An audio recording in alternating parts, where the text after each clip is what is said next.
Praise the gift of breath, for when I find myself fearing time, not completing the things I want to do before I choose to settle in life, my body is working almost as a separate being, reminding me that time is now, past is gone, the future isn't certain. So as I'm stuck in my worries and anxieties, somehow my body is patiently waiting for me to acknowledge that it still inhales, exhales, over and over again for me, keeping me alive. Praise empty spaces waiting to be filled with our thundering voices, for silence has waited for this very moment to hear the sounds that paint images into a mind that has almost forgotten what it's like to imagine. Praise our stories, repeated over and over again by our ancestors until it has been scribed into our veins, so that when we question where we come from, each beat of the heart is a calling, waiting for us to find ways to bring their spirits back to life. Praise this paper, for I know damn well that I'm forgetful, but even in moments I find myself reminiscing of a painful past, I can allow my pen to do the bleeding for me. Praise the power to speak, because Lord knows that violence is not the way to gain peace, but I'll stab you with my words if it makes you listen. Thank you. That was very powerful. Thank you. That one was called My Voice is Necessary. My Voice. So I think that's great setup to talk about how the power of words, the power of the arts, power of culture in bringing people together for a purpose. And I set this up because you talk about in your bio, as you describe yourself as a cultural worker, using the arts as a way to engage and mobilize communities. Talk a little bit about that. Well, I used to always say that art is a tool for social transformation, but now I've come to a point where it has to be central to everything that we do. And I think that we have to start by redefining what art means. I feel like art, when we talk about art, especially when I work with young people, I used to teach K through 5th grade art, after school arts, and with my K through 2nd graders, I'd ask them, how many of you consider yourselves artists? Every single one of them would raise their hands. And then when I get to my 3rd through 5th graders and I'd ask them the same question, I'd get no more than 5 hands out of 20, 30 youth. So what happened along the way? Somebody told them that they weren't good enough. But it was really adults that said that, right? And how many adults have been stifled as creatives while growing up? And I feel it's because as we grow up in an environment that is revolving around supply and demand, we tend to equate art as a commodity, into a commodity, something that can be bought or sold. And for me, especially looking at my ancestry and just indigenous communities around the world, art was a ritual, is a ritual. It is a call to action, to bring together a large group of people, or even just to sit with ourselves and get in touch with the deeper sense of our purpose, I feel. So for me, art is a channel, and it's helped me only because when I'm feeling at my weakest or my most vulnerable, I've started to write letters to myself, the things that I wish somebody could say to me. And then even this, I wrote this piece maybe 4 years ago, 3-4 years ago, and I haven't read it since then. So even revisiting it is very healing for me. And it's like, wow, that came from me. So I hope that when I share it in my vulnerable moments, that it helps others too. And from my personal experience, that's exactly what it's done. So I really, truly believe that it needs to be central to all that we do, because we do need to bring back rituals into our lives. Yeah. You know, you talk about having been a teacher, but I also know that you've worked with a lot of young people, dealing with everything from violence prevention curriculum around the redefining masculinity for teenage boy, co-created a theater production. So you've done things around theater and teaching young people different ways of looking at things and thinking of things. I'm just kind of curious, as we look at Long Beach today, it's a city that's changing. I mean, not only just demographically, income-wise. You hear about all these developments that are going on in the city. Where do young people of color fit into that great scheme?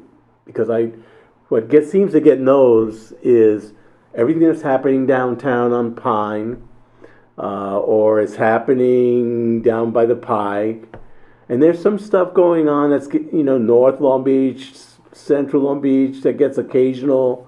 But the only time you hear about a lot of those communities is when there's a little violence going on that threatens everybody else. You don't hear about the same level of cultural and artistic things that are going on in those other communities.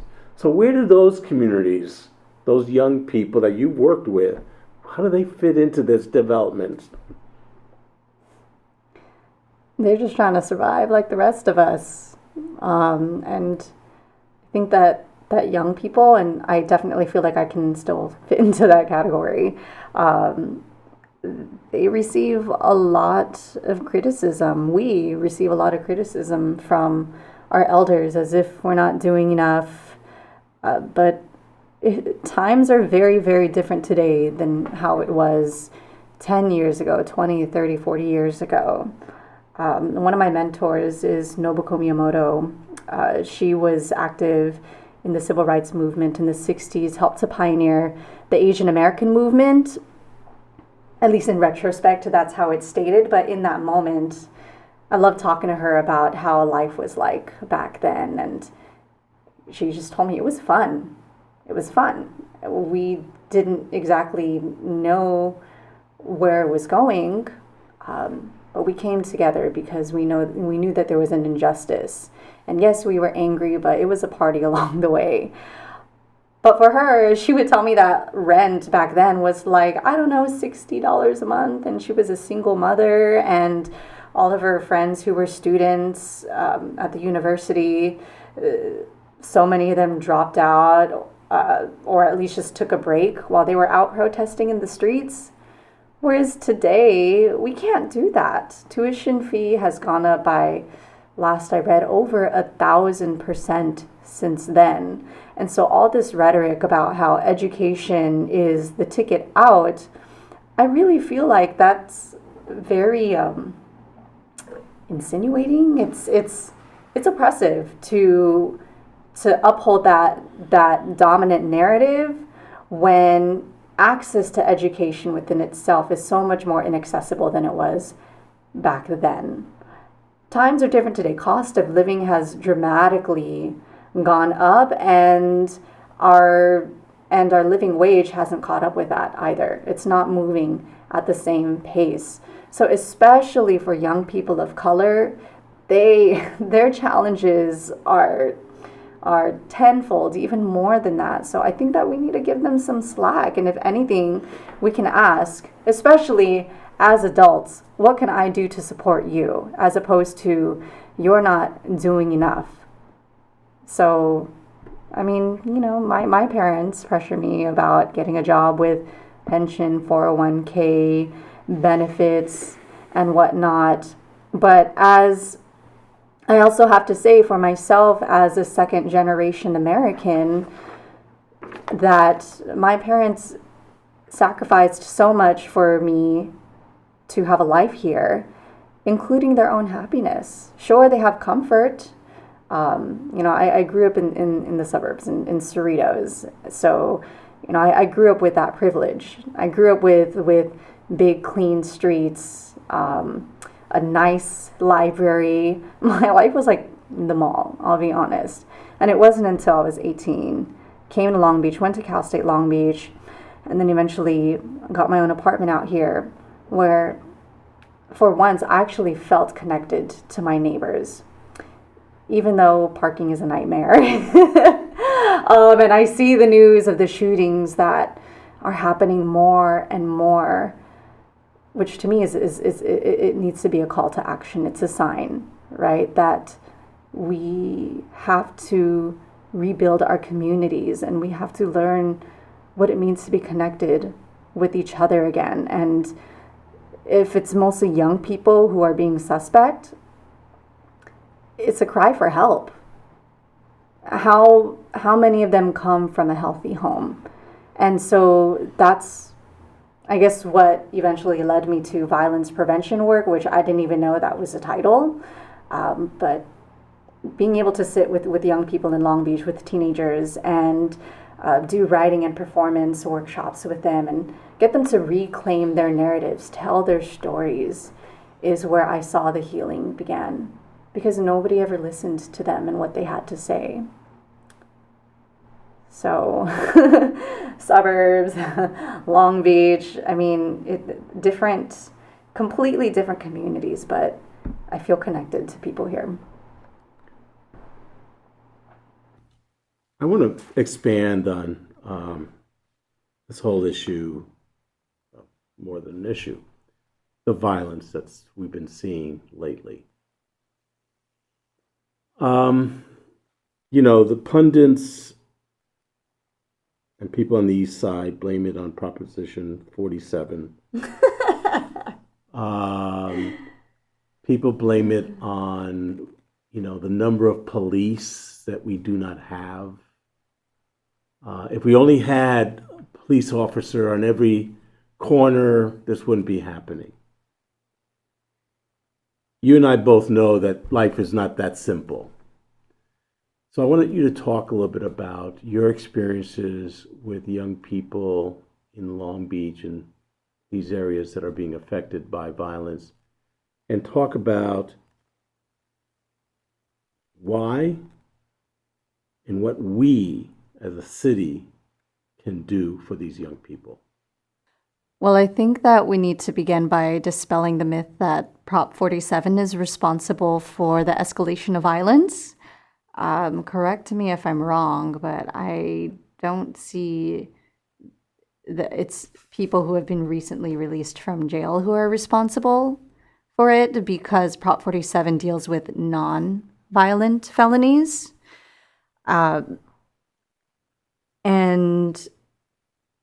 also, most of the suspects who have been reported have been young people, and whether or not it's adults who are making them responsible, regardless, how many adults do these young people have to look up to that will steer them towards healthier coping mechanisms, is what it essentially is.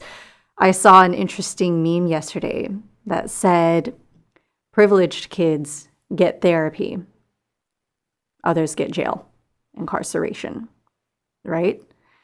So there's all this talk happening in Long Beach and nationally around what a trauma-informed community can look like.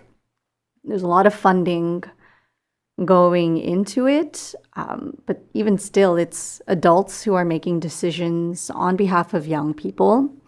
I mean, even for me to be on this microphone and to speak on behalf of them, I can only say so much based on my personal experiences working with them. And I could tell you to, go and talk to them yourselves. But there has been such a huge distrust among adults already. How do we fix that? And so I think that at first we began by listening to each other and our concerns, where we want to see our future going, and then having young people have conversations on their own to see what are the things that they can call us out on. And I feel a lot of my role is being that bridge between these two different generations, and also that violence is essentially a symptom and not a root cause. Police, they're bandages. And if we want to look at the root causes, I mean, just look around you. I think about the condominiums that are being built in downtown Long Beach, how many people that's displacing. I look at Cambodia town and how, I mean, politicians are calling it Anaheim corridor, and so are redevelopers. Hello, what happened to Cambodia town? And how come we're just still not calling it that? Anaheim corridor was a new term for me these past couple of months. Are you going to remember the people who made that community? Are you going to ensure that jobs stay local? And are you going to hire young people? And are you going to pay them a livable wage? So when things are not stable at home, young people will find stability or their sense of belonging elsewhere.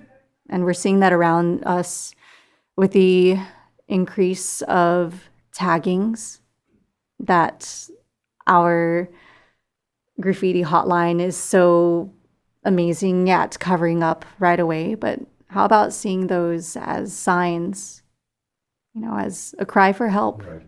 So, one of the things that I've become very recently taking a class, workshop, talking about mental illness. And when you think about mental illness, you talk about, it's schizophrenia and stuff like that. But one of the things that I become very aware of, that there's this whole other branch that has to do with depression, with things that are tied to your diet, that are tied to your environment, that are a reaction to your environment, that are reaction to things that are around you, that push people to do some things that you, in their lifetime, never thought they would do. And it was interesting because, it's again back to, mental illness. Isn't that like, you start seeing things and they aren't there. And it was like, it's that, but it's all these other things. It's PTSD. It's, what happens when you put a lot of people in a very small space and they have no room to move. And I'm just kind of curious because I've seen how you have worked with young people, getting them to express themselves, creating methods for them to express themselves. And I keep going back to this analogy of, this balloon that keeps getting bigger and bigger and bigger, and eventually it pops, versus, it grows and then you let some air out, grows, let some air out. And for me, I've seen you, for instance, with those young Cambodians, young people at Martin Luther King Park a year ago, and what you were doing with them. And I know what you do with other people. So talk a little bit about what needs to happen to let some of that air out, and also maybe even create a way for these young people who may be suffering from these areas of mental health that we don't talk about, because that's just something we don't talk about. Well, this is a subject I am becoming particularly passionate about. And it's not just young people, it's adults. It's our whole society, it's our whole nation. I have been exploring depression and anxiety more so these past couple of months, in part because I feel like it's something that I am healing from. But in doing workshops with youth, so many of them have disclosed to me how they have been diagnosed with anxiety. And I mean, statistically, 1 in 2 Cambodian youth in Long Beach suffer from depression. I don't think it's just Cambodian youth. I just think it's people in general. But really, again, those are all symptoms, depression and anxiety. And we look at these issues as being something that is isolated, as if we're all supposed to be happy and whole. And if we are otherwise, then there is something wrong with us. So I feel like we're all walking around with this mask that everything is perfect, everything is good.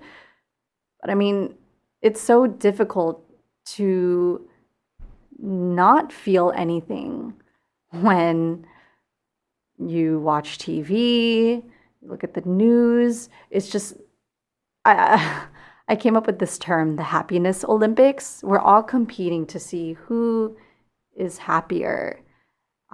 Social media has a lot to do with it, but also just driving down Long Beach from central Long Beach to like Bixby Knolls or Naples. Actually, a lot of the young people in the community have never even been to the beach, and it's down the street from us.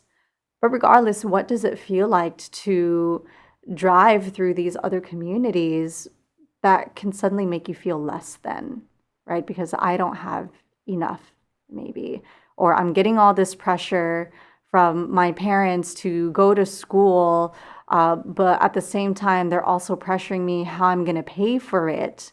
And so I need to get a job too, but at the same time, am I going to get a job? And if I do, is it going to pay me enough to pursue my passions and my dreams and get my family into a healthier environment? So really, depression and anxiety is systemic more than it is individual. And I think that the more that we talk about it, the more we can decrease that sense of isolation, which I feel is the foundation to a lot of the mental illness that is happening in our community. And it's stress, which then manifests into physiological illnesses in different parts of our body. So through the writing and performance workshops that I would facilitate, when these stories came out, and especially with young teenage boys who I have grown a particular passion in working with, like the tears I feel are so healing, and how many young boys have been told to not cry, to suck it up, to man up.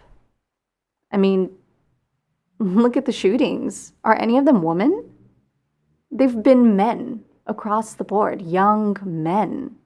So if they're not able to have a healthy outlet, whether it be through poetry or painting or arts or anything, gardening, whatever it may be, they're going to resort to other means and other means of income as well that are often a pipeline to incarceration. Just to wrap up, because there's a lot of things that you've said that I would love to, at another time, really have you and some other folks come in and talk about.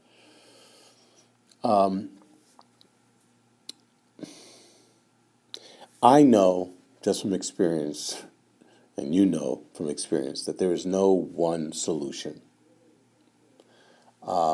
And there is no solution unless you involve the community that's being affected, not only just locally, but really, because in a way, the whole city, and there's no borders. I mean, it's not like the problems stop at the border.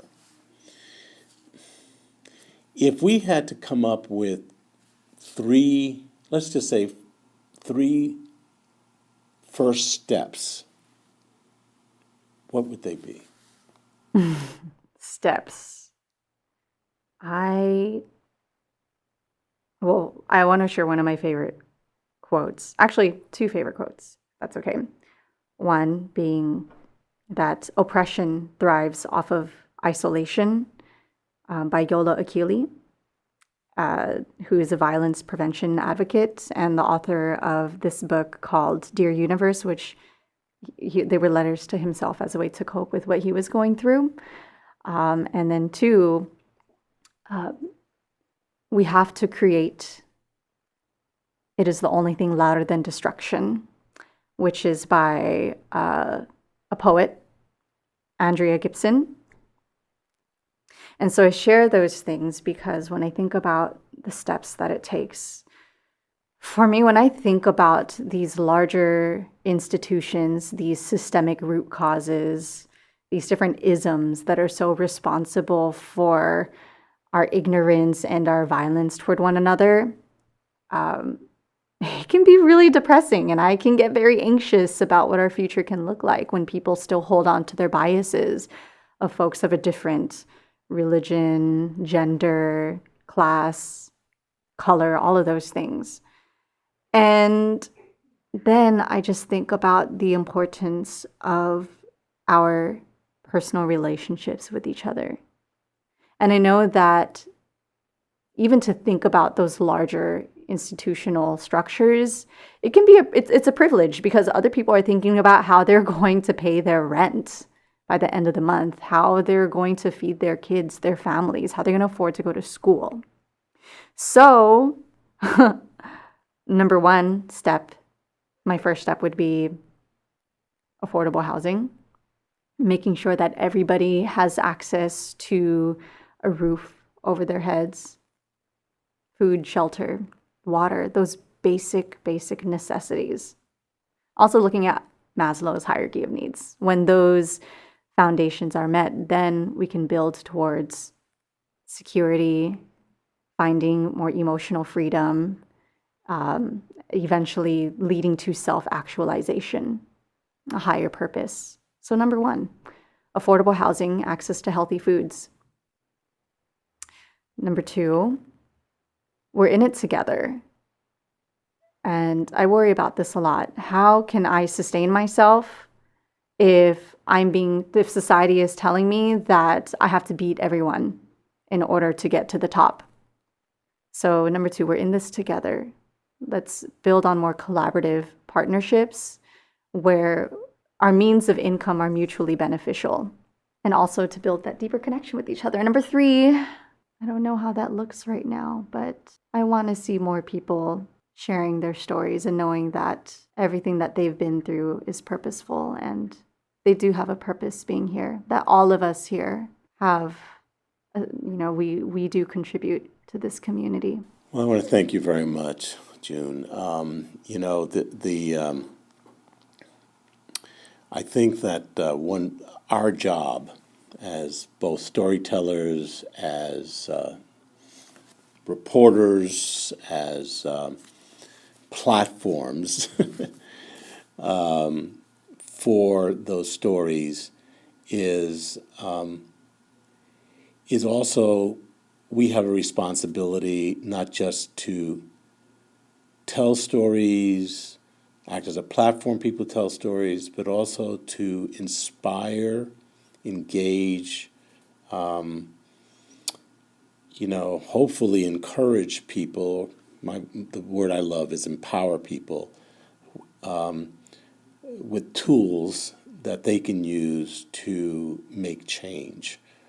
Because I don't have the solutions, you don't have the solutions alone. We don't, like you said, it has to be a collaborative process. And I think that you talked about a lot of things today, and I hope that we can continue this conversation in the future. Thank you very much.